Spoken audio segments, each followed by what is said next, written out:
Hello students, welcome to Gupta classes. इस class में हम लोग देखेंगे कि सिंपली सपोर्टेड बीम का जो है शियर फोर्स डायग्राम और बेंडिंग मोमेंट डायग्राम कैसे बनाएंगे अगर लोड जो है क्या है, यूनिफॉर्मली वायरिंग लोड है। कैसा लोड है? Uniformly varying. तो हम लोग देखेंगे shear force and bending moment diagram for the simply supported beam subjected to uniformly varying load. ठीक है, तो यहाँ पे फिगर में आपको ए बी एक सिंपली सपोर्टेड बीम दिया है। अब सपोर्ट है ए कहाँ, ए और बी पे, तो ए और बी पे क्या लगेगा, एक जो है रिएक्शन लगेगा। यहाँ पे एक रिएक्शन आर ए है और दूसरा रिएक्शन आर बी है। बीम का लेंथ कितना है, 6 मीटर। और यहाँ पे एक ट्रायंगुलर जो है लोड दिया गया है जिसको हम यूवीएल कहते हैं। यूवीएल का क्या मतलब होता है, यूनिफॉर्मली वायरिंग लोड। मतलब यूनिफॉर्म मैनर में यहाँ पे लोड कितना है, 0। और जैसे जैसे आगे बढ़ते हैं लोड की वैल्यू देखिए ये बढ़ती जाती है। ये क्या है, ये बढ़ती जाती है। तो इंटेंसिटी बढ़ती जाती है हर पॉइंट पे। मैक्सिमम कहाँ पे होगी, बी पॉइंट पे है और इसकी वैल्यू क्या है, 10 किलो न्यूटन। कहा कितना है, 10 किलो न्यूटन पर मीटर। ठीक है, तो ये लेंथ दिया है इसका जो है, ये मैक्सिमम लेंथ है या इंटेंसिटी जो है कितना दिया है, 10 किलो न्यूटन पर मीटर। ठीक है, तो और जो है ये पूरा लेंथ क्या है, 6 मीटर।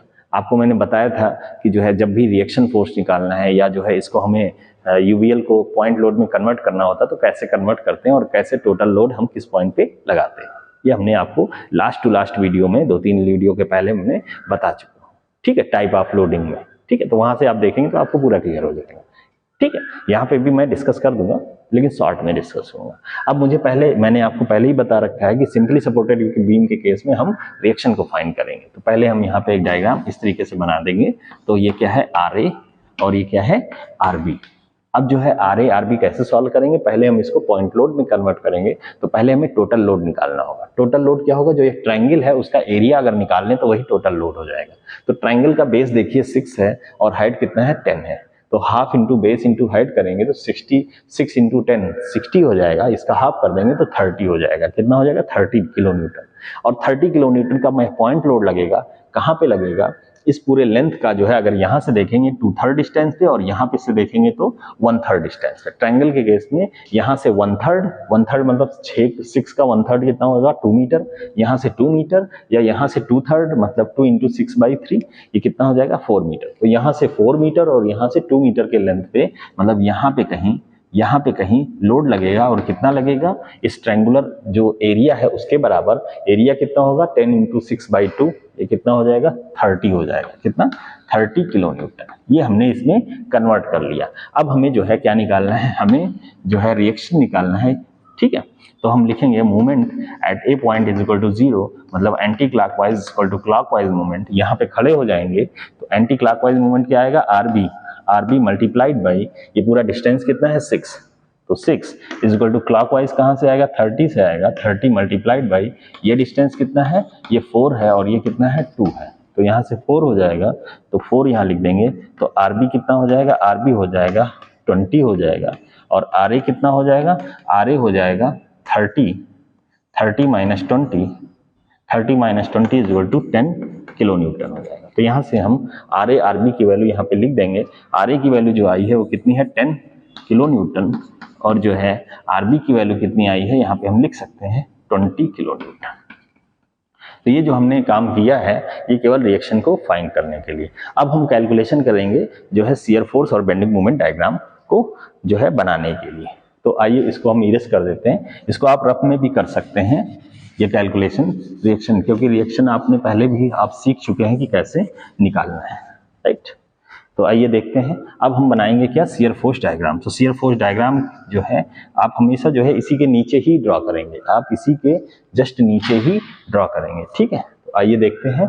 तो यहाँ पे देखते हैं हम एक जो है पार्टिकुलर डिस्टेंस हमने ले लिया। ये मान लीजिए ये कितना डिस्टेंस है, x। अब x डिस्टेंस पे हम देखेंगे कि जो है हम इधर से देख रहे हैं, राइट। हम इधर से देखेंगे, आप यहाँ पे खड़े हो जाएंगे और लेफ्ट हैंड साइड में जो है चलेंगे, इधर से देखेंगे यहाँ पे पहुंच के इधर की तरफ, लेफ्ट हैंड साइड की तरफ। ठीक है, हमने आपको पहले ही बताया जाए चाहे लेफ्ट या राइट देखेंगे। तो अभी तक हम लेफ्ट को ही कंसीडर कर रहे हैं, लेफ्ट में ही देखेंगे। ठीक है, तो यहाँ पे हम खड़े हैं, लेफ्ट हैंड डायरेक्शन में देख रहे हैं। फोर्स कौन कौन सा हो रहा है, आ रहा है 10 किलो न्यूटन। तो हम शियर फोर्स की वैल्यू यहाँ पे लिखेंगे, shear force is equal to 10। और ये भी क्या है, अपवर्ड है तो पॉजिटिव है, शियर फोर्स पॉजिटिव होगा। ठीक है, और जो है यहाँ पे देखेंगे इस पूरे का लोड कितना होगा, इस ट्रायंगल का लोड कितना होगा वो भी यहाँ पे लिखेंगे। ठीक है। तो ट्रायंगल का लोड कितना होगा, ये डाउनवर्ड होगा, जब पॉइंट लोड में कन्वर्ट करेंगे तो क्या होगा, डाउनवर्ड होगा माइनस, और ये लोड कितना होगा, इस ट्रायंगल का एरिया के बराबर होगा, इस ट्रायंगल के एरिया के बराबर होगा। एरिया क्या होगा, हाफ इंटू बेस, बेस कितना है x, और हाइट हमें नहीं पता है, हाइट हमें नहीं पता है। तो मान लिया ये हाइट कितनी है, ये बेटा हाइट मान लिया h है, क्या है, h है, हमने क्या मान लिया, h है, कितना मान लिया हमने, दिख नहीं रहा होगा, h मान लिया। अब हमें पहले h को जो है x के रेस्पेक्ट में कैलकुलेट करना पड़ेगा। तो h इक्वल टू कैसे हम कैलकुलेट करेंगे, देखिए देखिए, एक छोटा सा ट्रायंगल, ठीक है, इसको मान लेते हैं a b dash c dash, और एक बड़ा ट्रायंगल a b c। इन छोटे ट्रायंगल और बड़े ट्रायंगल में क्या है, जो ये थीटा है वो दोनों सेम है, थीटा सेम है तो tan थीटा भी सेम होगा, और tan थीटा होता क्या है, परपेंडिकुलर अपॉन बेस। तो अगर हम छोटे वाले ट्रायंगल से लिखें तो h अपॉन x लिख सकते हैं। छोटे वाले ट्रायंगल के लिए क्या है, परपेंडिकुलर h है और बेस क्या है, x है, यही बराबर होगा tan थीटा किसके लिए, बड़े ट्रायंगल के लिए। बड़े ट्रायंगल में जो है परपेंडिकुलर कितना है 10, और जो है बेस क्या है 6, तो क्या लिख देंगे 10 अपॉन 6, ठीक है। तो यहाँ पे h हमें मिल जाएगा कितना, 10x अपॉन 6, या इसी को हम सॉल्व कर सकते हैं 5x/3 मिल जाएगा, कितना मिल जाएगा, 5x/3।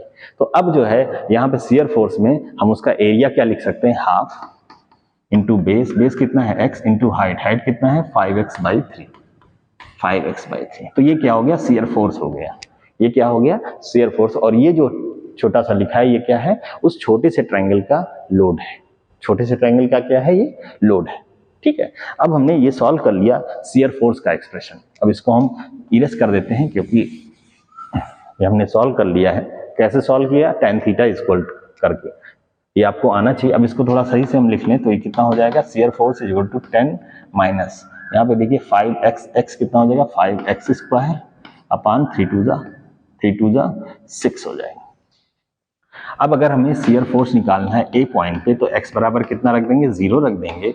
तो ए पॉइंट पे ए बार x 0 रख देंगे तो ये पूरा 0 हो जाएगा। शियर फोर्स कितना हो जाएगा, 10, कितना आ जाएगा 10। अगर हमें शियर फोर्स निकालना हो एट पॉइंट बी पे, तो x 0 कितना रख देंगे, देखिए बी पर पहुंचने के लिए यहाँ से हमें कितना चलना पड़ेगा, 6 मीटर। तो कितना रखेंगे, x 6 रख देंगे, तो ये कितना हो जाएगा, ये कितना हो जाएगा 10 माइनस 5 अपॉन 6 इंटू 6 स्क्वायर। तो ये स्क्वायर ये कैंसिल हो गया, ठीक है।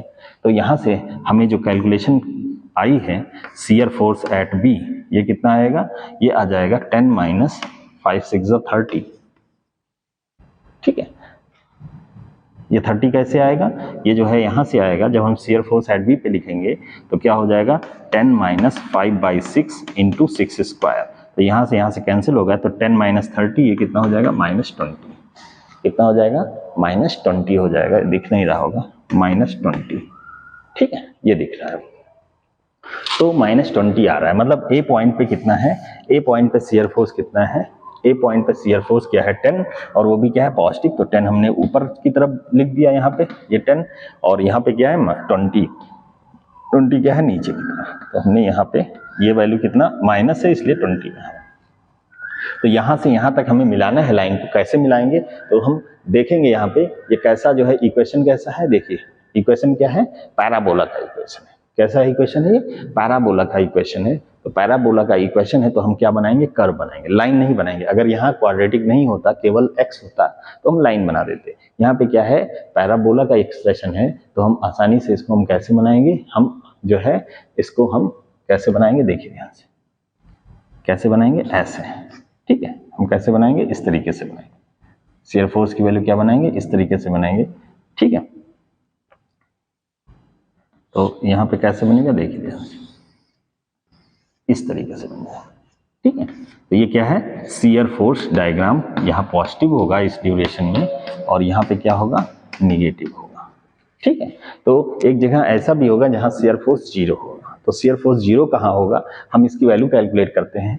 तो देखिए शियर फोर्स 0 कब होगा, ये 0 रख दो इसी एक्सप्रेशन में, तो यहाँ पे x की वैल्यू आ जाएगी कैसे, यहाँ पे ध्यान से देखो क्या हो जाएगा, 5x² / 6 = 10 हो जाएगा। तो यहाँ से यहीं से कैलकुलेट करते हैं, x² 10 × 6 अपॉन 5, 5 2 10, 2 6 कितना हो जाएगा 12, तो x² = 12 हो जाएगा। यहाँ से कितना हो जाएगा, x² = 12, तो x से जुड़े कितना हो जाएगा, x से जुड़े हो जाएगा √12 या इसकी वैल्यू क्या होगी, इसकी वैल्यू 3 पॉइंट समथिंग होगी। कितनी होगी, √12 मतलब क्या होता है 3 पॉइंट समथिंग। मतलब यहाँ पे अगर हम देखें तो हमारा जो है ये इस तरीके से कर्व नहीं बनेगा, थोड़ा सा जो है डिफरेंस आएगा, थोड़ा सा यहाँ पे हमें इसको हम थोड़ा सही कर लें, 3 पॉइंट समथिंग आएगा और 3 से ज्यादा और 4 से कम। 3 ये है तो 3 से ज्यादा 4 से कम लगभग यहाँ से यहाँ पे वैल्यू आएगी। ये वैल्यू क्या आएगी यहाँ पे, तो ये ऐसे बनेगा। ठीक है, तो ये शियर फोर्स डायग्राम है। ये डिस्टेंस कितना है, ये डिस्टेंस कितना है, यहाँ से डिस्टेंस हमें कितना आया था √12, ये डिस्टेंस है, राइट। तो शियर फोर्स 0 कहाँ होगा, ए से √12 डिस्टेंस पे होगा। ठीक है, ये पॉइंट क्या है बी। अब हम बेंडिंग मोमेंट डायग्राम बनाते हैं, कैसे बनेगा आइए देखते हैं। तो बेंडिंग मोमेंट डायग्राम कैसे बनेगा, आई थिंक आपने ये समझ लिया होगा, तो इसको मैं इरेज कर देता हूं और बेंडिंग मोमेंट का एक्सप्रेशन यहाँ पे लिखता हूं। ठीक है, तो शियर फोर्स का एक्सप्रेशन मैं रहने देता हूं जो भी है। यहाँ से बेंडिंग मोमेंट का एक्सप्रेशन अगर मुझे लिखना पड़ेगा तो बेंडिंग मोमेंट इक्वल टू क्या होगा, फिर से वही केस, हम यहाँ पे खड़े हैं, लेफ्ट हैंड साइड में देख रहे हैं, मूवमेंट कितना आएगा, मूवमेंट फोर्स के कारण आएगा कितना, एक फोर्स ये है इसके कारण मूवमेंट आएगा, दूसरा फोर्स कितने ट्रायंगल का लोड है उसके कारण आएगा। तो पहला फोर्स क्या है 10, इसको मल्टीप्लाई कर देंगे किससे, इससे डिस्टेंस से। तो कहाँ पे खड़े हैं, x डिस्टेंस पे खड़े हैं, तो कितना हो जाएगा x माइनस, इसको हमने सॉल्व किया था कितना 5x²/6 multiplied by perpendicular distance. तो देखिए परपेंडिकुलर डिस्टेंस यहाँ से लेना है और ये पूरा लोड कहाँ पे एक्ट करेगा, कहीं यहाँ पे एक्ट करेगा। मतलब यहाँ से कितना होगा x/3 डिस्टेंस पे, डिस्टेंस कितना होगा x/3। क्यों, क्योंकि हमने आपको बता रखा है बेस से यहाँ से 1/3 डिस्टेंस पे या यहाँ से ये वर्टेक्स है इससे 2/3 डिस्टेंस पे, तो ये कितना डिस्टेंस होगा x/3। तो हम इसको किससे मल्टीप्लाई करेंगे x/3। तो यहाँ पे देखेंगे इसको, ये कितना हो जाएगा 10x माइनस 5x³ अपान x³ हो जाएगा अपान 6 3 जा 18। ये बेंडिंग मोमेंट का एक्सप्रेशन हो गया कि कर्व का नेचर कैसा होगा। कर्व में कैसा नेचर है, क्यूबिक के नेचर आ रहा है। क्यूबिक में भी जो है कर्व कैसा बनता है, जो है कर्व टाइप का बनता है। ठीक है, इस तरीके से बनता है। ठीक है, तो आइए देखते हैं बेंडिंग मोमेंट हमें ए पॉइंट पे कैलकुलेट करना हो तो x बराबर 0 रख देंगे तो कितना आ जाएगा, ये 0 आ जाएगा। बेंडिंग मोमेंट अगर हमें बी पॉइंट पे कैलकुलेट करना है तो x वैल्यू कितना रख देंगे, 6 रख देंगे। तो आइए देखते हैं कितना हो जाएगा, 10 multiplied by 6 minus 5 multiplied by 6³ अपान कितना हो जाएगा 18। अब यहाँ पे 6³ को हम क्या लिख सकते हैं, 6 मल्टीप्लाइड बाई 6 मल्टीप्लाइड बाई 6, ये हम लिख सकते हैं 6 3 जा 18 3 2 जा 6। तो यहाँ से क्या हो जाएगा 6 2 जा 12 12 5 जा 60। तो कितना हो जाएगा 60 और ये भी कितना है 60, तो 60 माइनस 60 बराबर 0। तो बेंडिंग मोमेंट ए पॉइंट पे भी जो है क्या आ रहा है 0 आ रहा है और बी पॉइंट पे भी 0 आ रहा है। ठीक है, दोनों पे क्या आ रहा है 0 आ रहा है। ठीक है, अब हम यहाँ पे देखेंगे कि हमारा नेचर कैसा होगा, कर्व होगा, कर्व बनेगा। और कर्व जो बनेगा तो हमारा कैसे बनेगा, जैसे पिछली बार यूडीएल के केस में बना था वैसे ही यहाँ बनेगा, लेकिन यहाँ पे क्या होगा मैक्सिमम होगा और इसको हम कैसे बनाएंगे, ऐसे बनाएंगे। ये मैक्सिमम होगा और इस मैक्सिमम के बाद डाउन हो जाएगा। ठीक है, तो ये सिमेट्रिक नहीं बनेगा, सिमेट्रिक तब बनता जब लोड जो है डिस्ट्रीब्यूट होता यूनिफॉर्मली, है। जैसे यूडीएल के केस में ये क्या है, यहाँ पे लोड इस तरफ लोड ज्यादा है तो इस केस में इस तरफ लोड ज्यादा है तो उस केस में मूवमेंट ज्यादातर इस साइड में आएगा, इस तरफ शिफ्ट होगा। अगर इधर ज्यादा होता, ये वाला इधर होता तो इधर शिफ्ट होता। ठीक है, तो बेंडिंग मोमेंट यहाँ पे 0 यहाँ पे 0, पूरा बेंडिंग मोमेंट क्या हो जाएगा पॉजिटिव आएगा। बेंडिंग मोमेंट क्या होगा पॉजिटिव आएगा, सैगिंग का केस है और मैक्सिमम कहाँ पे होगा, यहाँ पे होगा। और ये कितना होगा, ये वैल्यू कितना होगा, ये √12 होगा। जहाँ पे मैक्सिमम होगा √12 होगा।